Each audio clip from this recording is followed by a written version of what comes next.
In the 4th year of fleeing with my child, I was blocked by the tycoon CEO at the door. He looked fierce and almost went crazy, demanding to know why I ran away in the first place.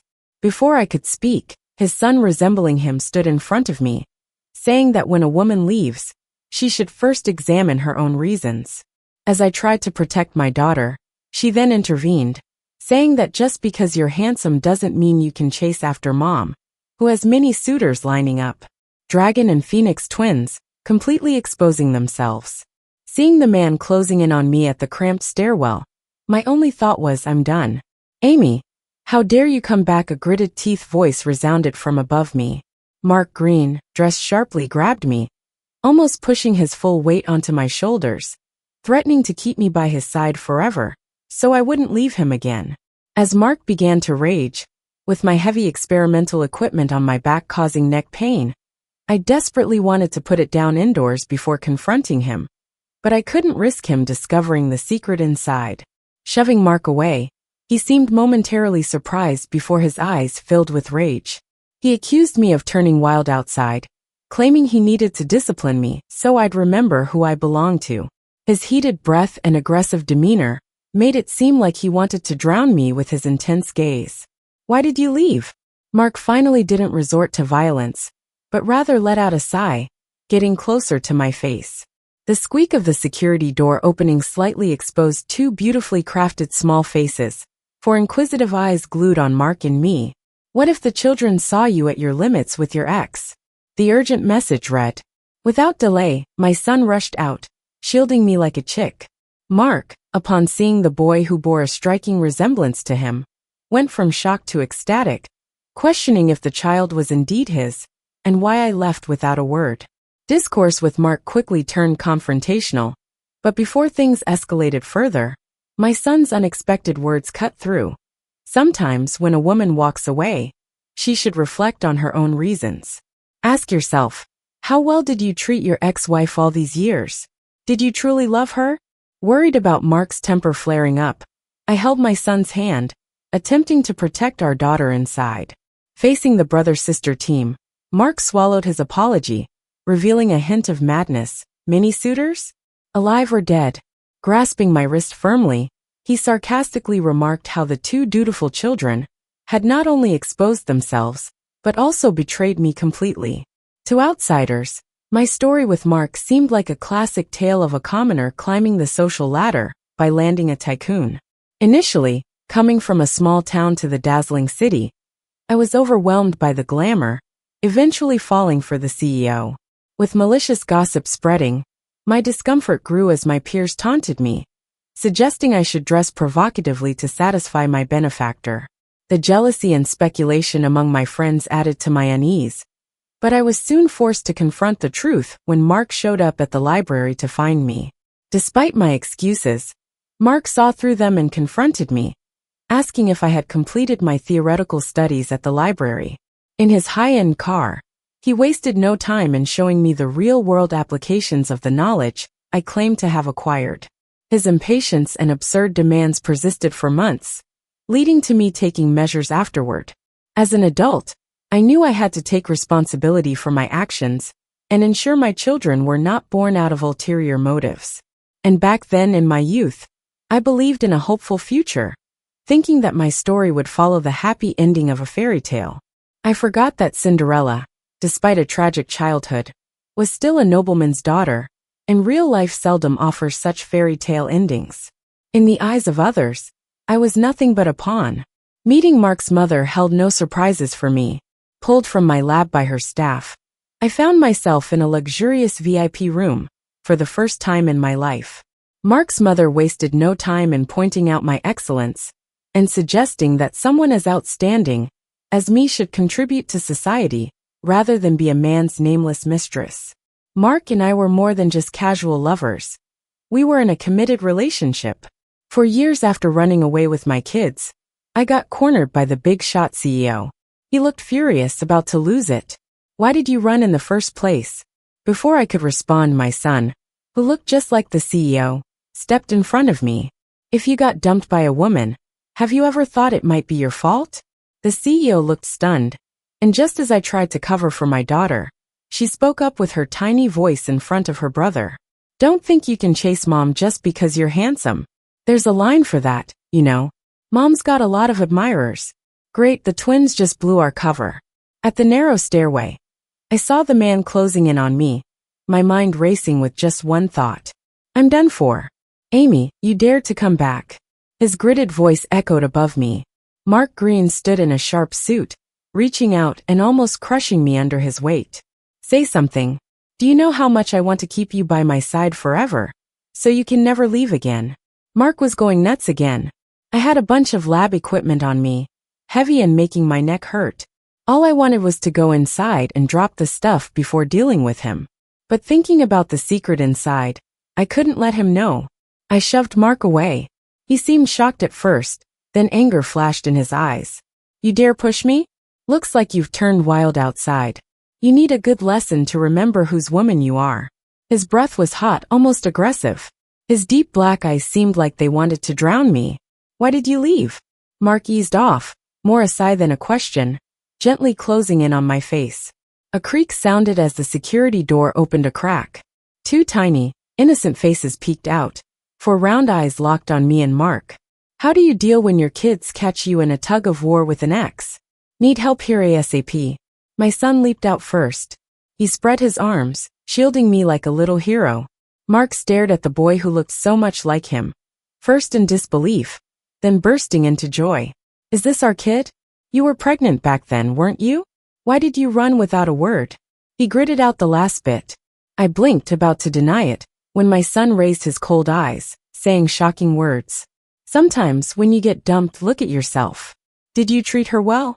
Did you really love her? Mark's temper wasn't the best. Afraid he'd snap, I grabbed my son's hand, ready to cover for my daughter. I'm sorry, Mark just started when my daughter toddled out, squeezing past her brother, her tiny voice. Just 'cause you're handsome doesn't mean you can chase mom. There's a line for that. Mom's got loads of admirers. Mark swallowed his apology, eyes a bit crazed. Lots of admirers? Living or dead? He gripped my wrist, his voice ominous. Great. My 2 little traitors not only gave themselves away, but also sold me out completely. To onlookers, my story with Mark seemed like the classic tale of a girl climbing the social ladder. Coming from a small town to the bustling big city, getting dazzled, and somehow landing a CEO. At school, I acted low-key, which only made some people gossip more. Amy, your boyfriend, no wait, your sugar daddy's here. Aren't you gonna put on something sexy to keep him happy? People were snapping photos around the Maybach outside. My roommate's eyes green with envy, like she'd change her big shot benefactor's probably old enough to be in his 70s or something. Who knows if he's even up for it? I felt helpless against the outsider's malice. I dragged my feet in the dorm, scared to be seen getting into a luxury car, even more scared of Mark's arrogant attitude. Then my phone rang. It was Mark calling. Where are you? His tone was sharp. In the library, I lied through my teeth. I'm studying for finals, senior. Mark was my senior in college, 2 years ahead. By then, he'd graduated and joined his family business. If not for decent grades, the professor collaborating with Mark's company wouldn't have bothered to introduce us. I admit I had some self-serving thoughts about networking for big corporate opportunities, but I didn't plan on getting tangled up with Mark like this. Mark said I was clueless and rigid. No other girlfriend as wooden as me. I'd made him promise to keep things on the down low while I was in school. Luckily, Mark respected that. He didn't show up in person, but the flashy cars always caused rumors. You're in the library? Great, I'll come find you. Which floor? Mark called my bluff. I paused for a moment, then said, I'll come down now. Sitting in the passenger seat, Mark glanced at me. Learned all your theories in the library? His defined hands rested casually on the steering wheel. Then he leaned over to bite my lip. Now I'll teach you practicals. He was always like this. Couldn't wait to see me. This nonsense went on for months. I made sure to pop pills after. Adults should take responsibility for their actions. I didn't want my kid born with ulterior motives or agendas. I was young then, full of hope for the future. I thought our story would be like a fairy tale ending, the prince and Cinderella's happily ever after. But I forgot, despite her tough upbringing, Cinderella was still a duchess's daughter. There's a lot more miserable and insignificant in the world. Not every story ends in a magical happy ending. I was just a disposable plaything. Meeting Mark's mother didn't surprise me. Her team dragged me from the lab, placing me in a swanky VIP room I'd never been to before. The first thing Mark's mother said was, "Miss Amy, you're very talented. Someone like you should contribute to society, not be an unofficial lover to just any man, right? Mark and I are dating, not just lovers."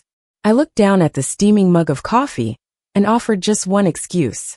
Even marriages protected by law are fragile, so what does a relationship mean? Mark's mother stared intently at my face. "You're all so young. Sometimes it's normal to dream unrealistically. I don't want someone with limitless potential to fade away too soon. You should know what I mean, right? There are plenty of girls like you. He's never short of company." The coffee in my hands was now icy cold.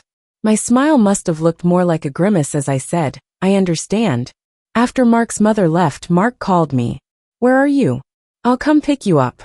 Through the phone, I heard a slight lift in his voice at the end of each sentence. He seemed in a good mood, undisturbed by trivial matters. So I said, "I'm eating outside the school. Want me to get you something?" Without hesitation, Mark declined. "Nah, what you eat is too cheap for me. I'll take you somewhere better today, a place you've never been." Ding! An Instagram notification with a location popped up. It was the very place I was standing at, a high-end hotel. In that private room, I endured one of the two most difficult dinners of my life.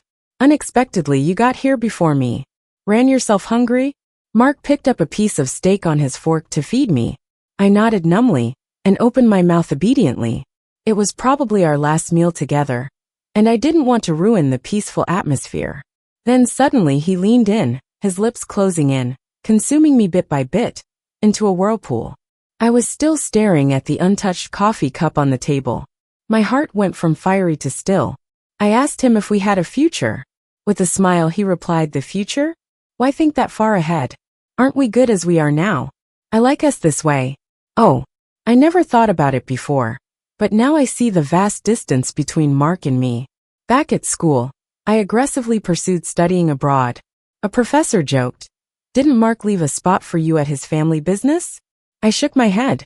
"I think I'm more suited for research, and I'd like a chance to further my studies and put as much distance between Mark and me as possible." The professor didn't press more, and instead gave me tips on applying to study abroad. With an OK GPA and solid research experience, I got accepted into a university in Germany. When the acceptance came through, I felt a mix of excitement and emptiness. "Mark, this really is the end for us." Before leaving, I stared at similar numbers on my phone, hesitated a moment, and dialed Mark's mother's number. "Can you not tell Mark where I am? Don't let him find me." She chuckled softly. "Amy, you're smart. I'll give you what you want." "No need," I replied. "As long as you stay out of sight, that's enough." Dreams of youthful foolishness shattered in the unbearable heat of July. I hung up the phone, boarded a plane to Germany, determined in my decision. I thought I'd cut all ties with Mark. But life is unpredictable, and I found out I was pregnant. It was from that reckless behavior, and I had forgotten to take precautions. My first reaction was to have an abortion immediately. My second thought, however, was an unexpected leniency. Germany has strict abortion laws, and as a student, I didn't meet the requirements. There was only one way: returning to my home country for surgery. But waiting there was Mark's anger, and his mother's possible revenge. I thought about it and realized I couldn't do it. Besides, I never felt such passion growing up. Never before and likely never again. The child was my only comfort in a foreign land. So, as a logical science student, I made an emotional decision to keep the child. Even if pursuing studies abroad with a child was tough, and though the child would be fatherless from birth, I made the most selfish decision. I wasn't an ideal mother. Despite the regrets, I don't regret my decision. Over time, Mark only appeared in my dreams, and every time he did, I'd wake up startled. Life moves on, even if dreams meet. But now here we are, Mark and I, standing face to face, my most guarded secrets exposed to him. Mark's eyes were calm, like a storm brewing, deadly and frightening. "Dare to flirt with others? Aren't you afraid I'll kill them, you? And then myself?" Startled, I instinctively covered his mouth. Don't say stupid things. Mark must have been pushed too far. Otherwise, he wouldn't have said something so crazy. Do you know how much I hated you? His eyes were bloodshot as he bit my hand. It hurt terribly. As I sucked in a breath, thinking to pull away, I saw Mark's movements slow, shifting from biting to kissing. Do you know how much I missed you? I was silent for a moment, thinking you've said everything, both good and bad. What should I say? Congratulations? What's up with him? Saying things like that in front of the kids. My daughter blurted, Mom, that creepy guy's confession style is terrifying. My son asked Mom, should I call the police for you? Mark paused in disbelief, looking at the little ones who barely reached his knee. Clearly, he wasn't ready for the happy dad role and reluctantly explained, softening his voice. Daddy's not bullying Mommy, just too excited to see her after so long. My daughter stared with big eyes, and Mark gently patted her head, using the softest tone ever. Come on, say Dad. She corrected him, Uncle. Mark was visibly hurt, pinching my son's cheek hopefully. Nervously, I watched my son, scared he'd say something even more shocking. But then he mouthed 5 words, crime suspect. Mark straightened up, looking at me with his typical cold smile from 5 years ago, a touch of clarity now on his face. Is this how you teach your kids? I probably should have hung my head in guilt, but out of nowhere, I got all fired up and snapped back. The kid takes after me. Got a problem with that? Mark looked at me with those deep eyes and leaned in close, his breath warm and lingering by my ear. A kid with my genes and your attitude? I'm all good with that. Who said it's your kid? I glared at him. I wasn't about to let him back into my life. Mark refused to leave and kept on pushing, so I had no choice but to let him in. The place, well, I was renting it from a college friend, Jim Booth. Don't even know how Mark managed to find the place, since we hadn't gone through any official channels. With the kid around, a full-on showdown wasn't happening. Mark started messing around with an expensive watch to entertain the kid. His eyes sparked with this soft light. I'd never seen him so chill, and I almost softened too. But then I spotted the fancy car parked out front. Reality came rushing back. You should get going, we're gonna get some rest. I cold-heartedly tried to kick Mark out, but he just clung to the door, refusing to budge. 5 minutes ticked by. Mark's face shifted back to its sullen vibe, his voice all hoarse. You're heartless, disappearing without a word 4 years ago. And now you won't even catch up with an old flame? We've got nothing to chat about. We're from different worlds, forcing it ain't gonna work. Just let me go, big guy. With that, I gave him a firm shove, sending him staggering back. The door slammed shut, blocking out Mark's mix of calm and crazed expression. Amy, you dare. The kids paused their play, placed the watch on the table, and hugged me, all understanding like, Mom, don't be sad. If you want to cry, just let it out. I shook my head, ruffling their hair. With my little ones by my side, Mom's not gonna be sad. But who knew what the Greens might do to us? Since I don't have what it takes to face them head on, we should probably hit the road. The world's big enough. There's gotta be a place for the 3 of us. I glanced at the parking space outside. Just fallen leaves scattered on the empty ground. Mark had left. I breathed a sigh of relief and shot Jim a message. I'm heading back to Germany soon. Can't keep renting the place. Keep the deposit. Jim replied, something wrong? Aren't you here for a research project? Hesitated a bit, didn't mention Mark showing up at my door. Jim's been a friend for 7 years, helped me a lot. Dragging him into my drama with Mark would be totally unfair. So I shot back a quick response. Too much pressure here, I feel suffocated. Hardly any friends in the country. Thought it'd be better to just head back. Jim, no one worth staying for, not even me? Jim, sorry, can we meet tomorrow and chat? After confirming my flight for the next day, I replied, thanks, but I've made up my mind. He didn't reply, and I didn't dwell on it. Till the next morning, lugging my suitcase out the door, and there stood Jim. Why've you been avoiding me? The blunt question threw me off. I stammered, I'm not. I'm heading back to Germany because... To avoid me? Jim's eyes flashed something complicated. Amy, I thought you would reconsider, thought maybe I had a shot. That hit me. Holding my kids' hands, I forced the words out, don't be like this. I am a mom now. Jim unfazed. Technically a single mom, meaning you have every right to date. Had I known Jim harbored such thoughts, never would have reached out when I came back. I chuckled bitterly. Jim, I saw you as a friend, and you're thinking about being their stepdad? Never crossed my mind. Never did, never will. With that, I shoved the keys back at him. Goodbye. Jim wouldn't quit, kept pressing. The kids exchanged a look. My daughter, hesitant, suddenly spoke. Uncle, you. Jim chuckled, teased her. Soon you'll be calling me Dad. A shadow loomed over the small space. I raised my eyes hesitantly and met his gaze. Mark stood higher on the staircase, his eyes sharp, seething with anger. He descended step by step, standing in front of Jim. Calmly said, Amy has a husband, and her kids have a dad. No need for you to worry. Jim's face fell, voice scratchy. Mark, how come it's you? Why can't it be? Mark's tone was dismissive. You know what went down between me and her. We were together for 2 years, unlike you lurking like a rat. Enough. Jim snapped, eyes blazing. Coming here spouting high and mighty words, so what? You think you're any better? Amy didn't choose you in the end. So what makes you think you're something special? The response was a thundering slam against the steel door. The door stood firm, unscathed, while Mark's knuckles were bloody. Mark seemed unfazed by the pain, grabbing a fistful of Jim's shirt. I'm sparing you for Amy and the kids' sake. Not worthy of pulling them down with me, and neither are you. Jim couldn't muster a word. Casting me one last long look, he rasped.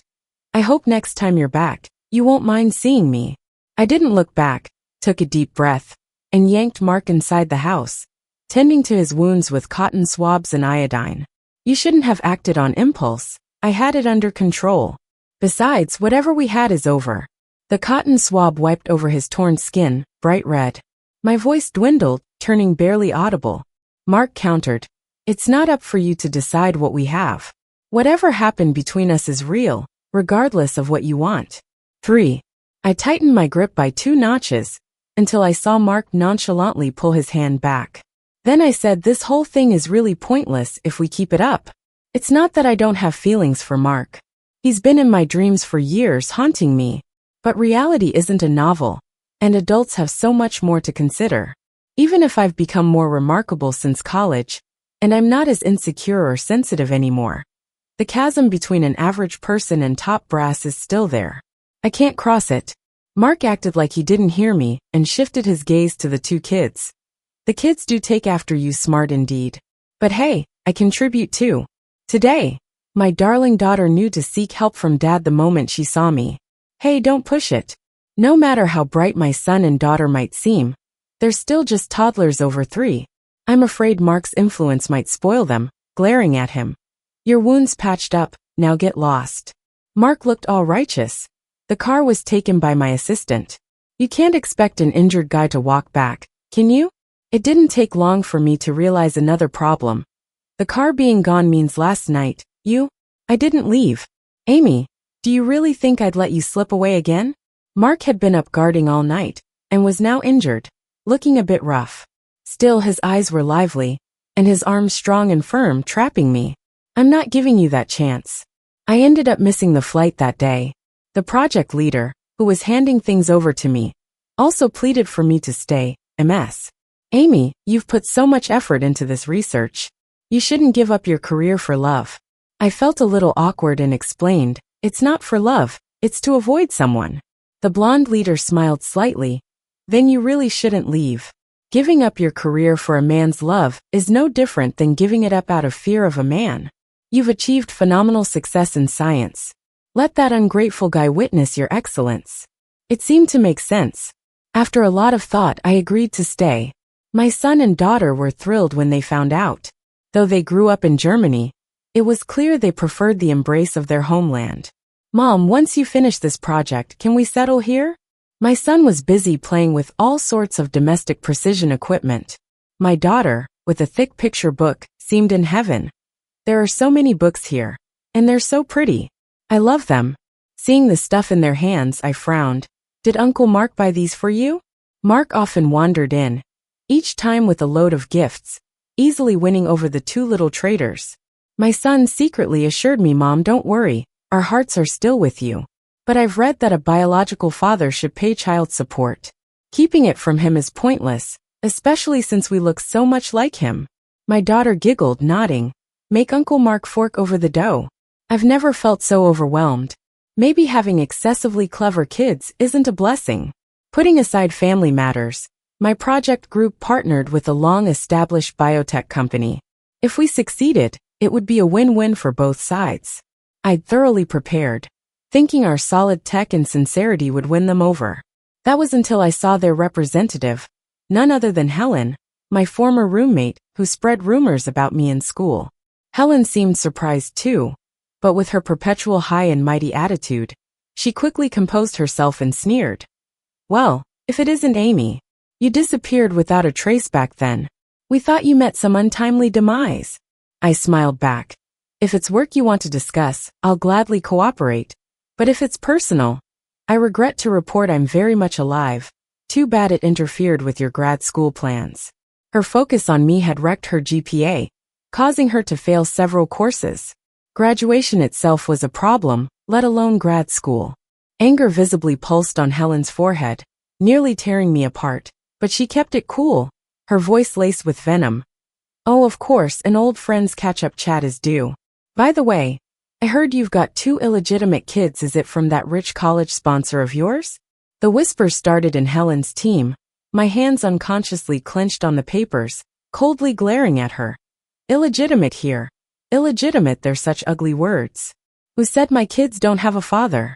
Helen seemed sure she had me, her amusement showing uncontrollably. Oops, maybe I misspoke. Maybe your kids have several dads. Bang! The meeting room door burst open. Mark stood in the doorway, backlit, carrying a dark, foreboding aura. He said quietly, "Get out." Helen, delighted at first, chimed in, "Hear that? Our GM just ordered you out. Let's get someone else for this business." Mark looked at her as if she were deadwood. "I meant you." Her smug face turned ghostly pale instantly. She trembled. "Are you sure? I work for us." Mark didn't bother responding, focusing on me, his concern palpable. "Don't be upset, I'll fire her right now." Trying to maintain my composure, I closed the folder. "Mr. Mark, if this partnership lacks earnestness, let's not waste each other's time."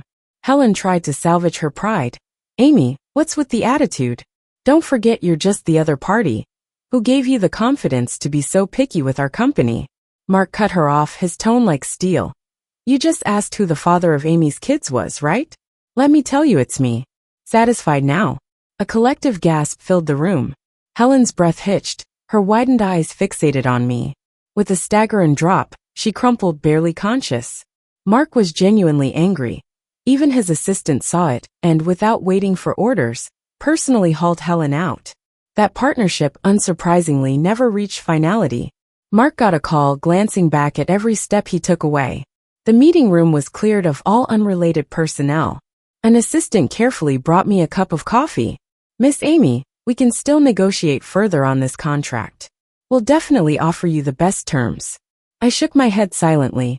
If I had known Mark was involved with this company, I would have picked someone else to talk to. If I wanted to rely on others my entire life, I wouldn't have left home and studied abroad.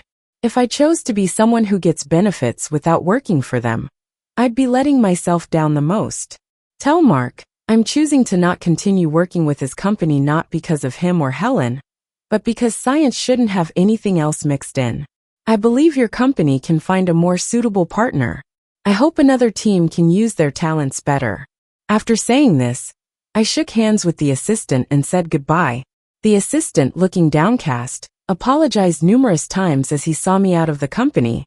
Even as I got into a cab, I could see him on the phone, reporting back to Mark. Back home, my 2 kids ran up to me. "Mom, how did work go?" I feigned regret. "It's a shame. Mom's not good enough to get chosen by the company." My daughter hugged me reassuringly. "It's okay, Mom.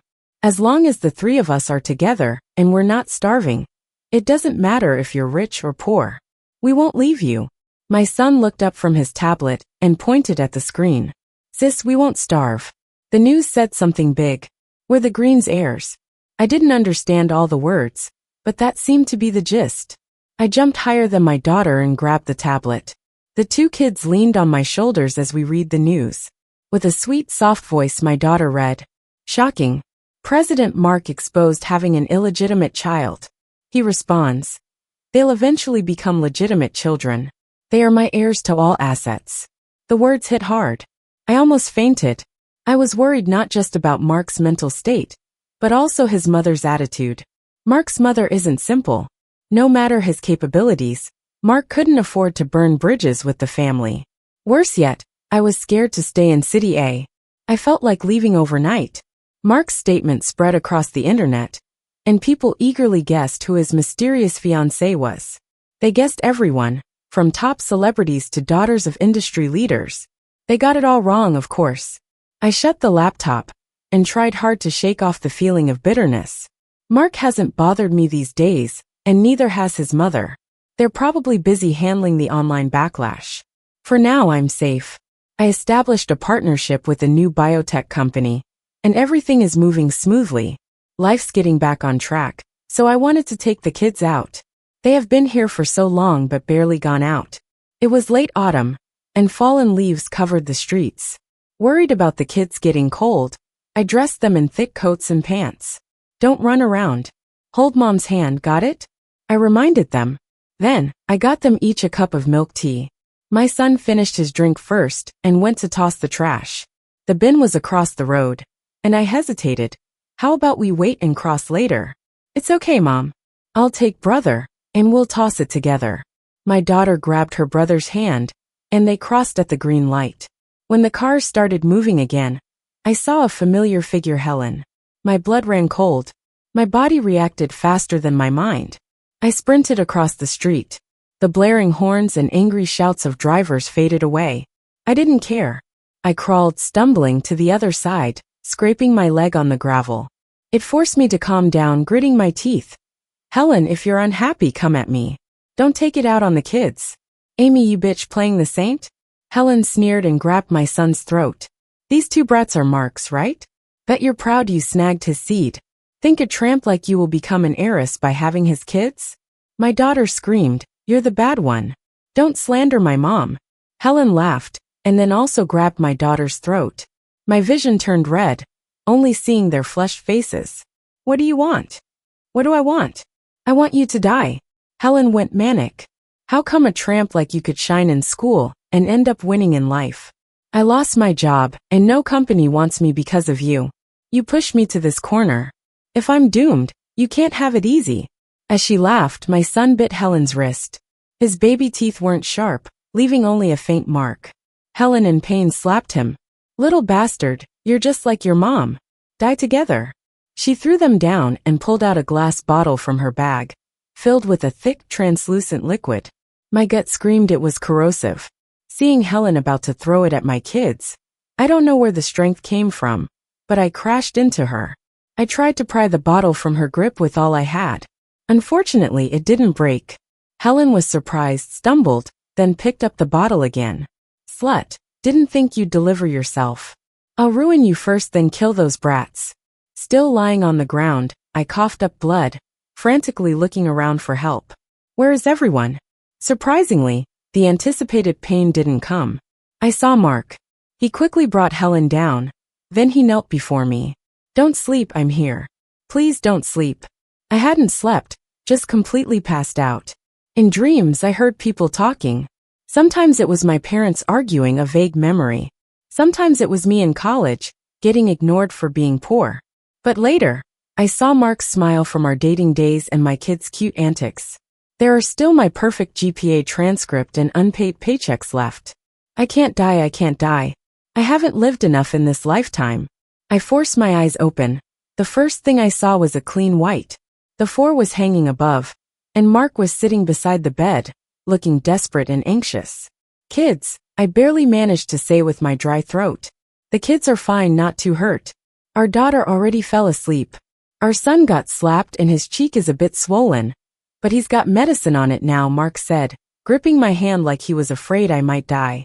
I felt his hand trembling, so I clasped back reassuringly, I'm not in pain. Those simple words brought tears to his eyes. Mark suddenly hugged me tight, and I felt his tears soaking my collar. My sense of humor is odd, and I burst out laughing in this sentimental scene, haha. Mark's arms suddenly squeezed me tightly, and I saw his darkened expression. He gritted his teeth. Is it funny? I awkwardly averted my eyes. Not really. Mark suddenly leaned in, and we kissed for a bit before he broke it off. Amy, you have no idea how much I resented you. I looked into his eyes and smiled slightly. What a shame. You have no idea how much I love you. Back when I suddenly left Mark without a word, but I still loved him. Ever since we met in college, and I thought he was amazing. That feeling hasn't changed over 7 years. After what happened, I realized the so-called distance doesn't matter that much. We're both alive. We love each other and make each other happy. Isn't that what counts? Mark hugged me so tightly, almost merging me into him, repeating my name over and over. Amy, Amy, I won't let go again. You won't ever leave me for eternity. Caught in the emotion, I suddenly noticed Mark's mother walked into the hospital room, got so startled, and pushed him away. Mark dissatisfiedly pulled me back into his arms. Don't think about escaping. Cough. When Mark's mother spoke up, Mark's body tensed, and he covered my body with the blanket. We were fully clothed, but his action made it feel less proper. I lifted the blanket a bit, fixed my appearance, and greeted, "Hey, ma'am." Mark's mother smiled at me, with a look I couldn't quite decipher. "Mom, we had a deal. Why are you here?" Mark questioned directly. "Your girlfriend dared to sneak back to the country, and you dare to ditch your company to date her every day. That violates our agreement, doesn't it?" I should have expected this when the plane landed. I knew Mark's mother would find out everything. I was just being hopeful. "I'm sorry I broke the deal, but I don't regret it, and am willing to face the consequences. I just don't want to be cowardly like 4 years ago." Mark's mother leisurely said, "Did I ever say I'd punish you?" Huh. I lifted my eyes to meet hers, seeing fleeting mischief. "If I wanted to teach you a lesson, there's no way you'd leave Germany." Mark's mother smiled. "But I miscalculated. You're different. I want you to come back." "Back for what? To make a move easier?" Maybe she saw through my thoughts, she said. "If you are willing to become the Greens lady, it would be my honor." I was dumbfounded. Was Mark's mother proposing on Mark's behalf? This wasn't the tense confrontation I imagined at all. She waved dismissively. "I'm off to see my grandchildren. So cute and well-behaved. Much more than Mark was as a kid." She left. Mark edged closer. "When do you want to get married?" I pushed against his chest. "Stop it. How did you make your mom change her mind?" "Not because of me, but because of you. You're strong enough for her to forget about status." Hearing that, I punched him in frustration. "You think I'm an idiot?" Mark didn't dodge, just laughed and held me close. Maybe she's worried I'll go crazy again. I wanted to ask more, but his actions became more bold. In the end, what came out were just breathy sounds. Mark posted our marriage certificate, though per my request, my name and face were blurred. But folks online traced a couple of clues. Someone spilled. My friend works at a research institute, said they saw Mark going ballistic over his wife, too frantic to negotiate a billion-dollar deal. But the comments weren't buying it. Typical trope. Every billionaire romance has this, too cliché. The blogger replied, "My friend swears on his life, he'd never get paid leave otherwise. Also a crazy woman trying to slander Mr. A's wife got tossed from the company. Later Mr. A did a massive company cleanup, including firing the manager who assisted her." The blogger's account was pretty close. That crazy woman must be Helen. I haven't settled the score with her yet. Helen is still detained awaiting trial. The detention rules aren't as strict as prison, and with Mark keeping a watch, her mental state is crumbling. Seeing me there, she tearfully begged, "Amy, please let me off. I won't hurt you again. I don't want to be jailed." She hasn't realized her mistakes. Her regrets are about facing consequences, not her wrongdoings. Through the window, I told her, "I'm not here to preach or save you, just to see you pathetic." Helen caused endless trouble with rumors and slander in college. I was weak then, but not anymore. I'll kill you." Helen's face twisted as she hit the glass hard enough to leave marks. The guard shouted, "Calm down," and restrained her back into her chair. Now, disheveled and desperate Helen was nothing like the high-flying graduate she once was.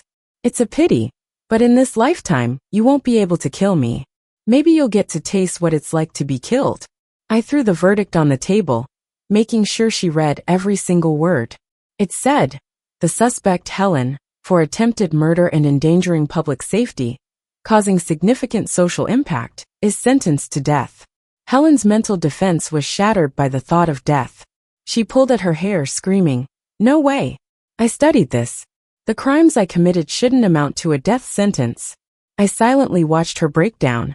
Normally, Helen wouldn't be sentenced to death. But she tried to kill the heir to the Booths. The impact was too severe. Even without Mark pressuring the court, they found enough reason to justify the heavy sentence. But there's no need to explain all that to her. I stood up and softly said goodbye and good luck. Helen's cries faded behind me, as the guards swiftly escorted her back to her cell. Finally, the world was quiet again. As I walked out of the detention center, Jim came to find me. He said he saw the news and congratulated me. "You finally chose him. Wish you happiness forever and always. I'm leaving the country, just came to say goodbye. Thank you, safe travels." I exchanged a few words with Jim, and he left with his suitcase. I turned and saw Mark with the two kids playing by the road. He leaned against the car, eyes gentle, smiling as he watched the kids roll in the grass.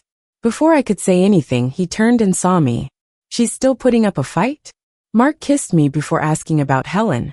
"Yeah, but it doesn't matter, it's all set." I glanced at the kids having fun and said helplessly, "You've let them roll around again. Who's going to bathe them?" "Well, I'll just wash them with you." Mark shamelessly leaned in, but I saw the kids running over and quickly pushed him away. "Mom." My son and daughter grabbed my hand and pulled me into the back seat. "Hey, your mom's my wife, she should sit in the front with me," Mark joked. My son frowned, contemplating this suggestion. Meanwhile, my daughter pointed out the flaw. "Dad, you're a grown-up. Fighting us for mom is lame. Why don't you look for your own mom?" I chuckled, hugged my daughter, and gave her a kiss. "Smart girl." A gentle breeze brushed against my face. At last, I was reunited with my long-lost love.